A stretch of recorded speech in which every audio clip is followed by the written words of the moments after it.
মধ্য ও দক্ষিণ এশিয়ার রাজনীতিতে আবারও উত্তেজনার নতুন অধ্যায় শুরু হয়েছে।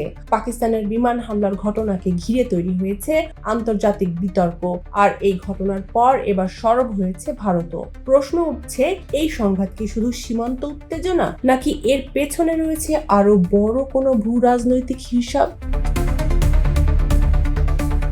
সম্প্রতি আফগানিস্তানের ভেতরে পাকিস্তানের সামরিক বিমান হামলার ঘটনা সামনে আসে। ইসলামাবাদের দাবি, এই হামলার লক্ষ্য ছিল সন্ত্রাসী গোষ্ঠীর ঘাঁটি, কিন্তু কাবুলের পক্ষ থেকে বলা হয়েছে হামলার বেসামরিক মানুষও হতাহত হয়েছেন, যাদের মধ্যে নারী ও শিশুও রয়েছে। এই ঘটনাকে কেন্দ্র করে পুরো অঞ্চলেই তৈরি হয়েছে তীব্র উত্তেজনা।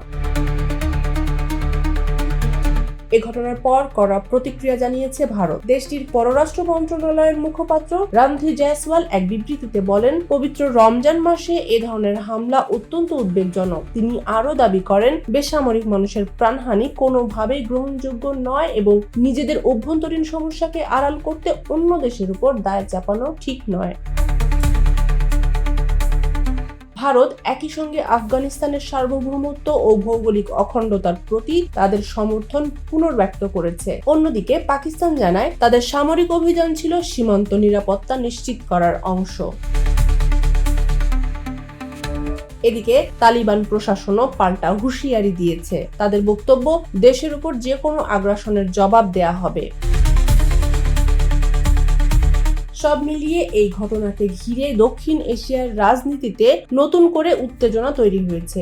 বিশ্লেষকদের মতে, পরিস্থিতি যদি দ্রুত শান্ত না হয়, তাহলে আঞ্চলিক কূটনীতিতে এর বড় প্রভাব পড়তে পারে।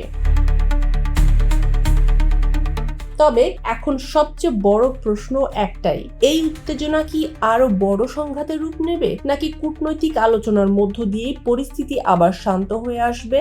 সময় হয়তো খুব শিগগির সেই উত্তর সামনে এনে দেবে। আন্তর্জাতিক ডেস্ক, নতুন কাগজ।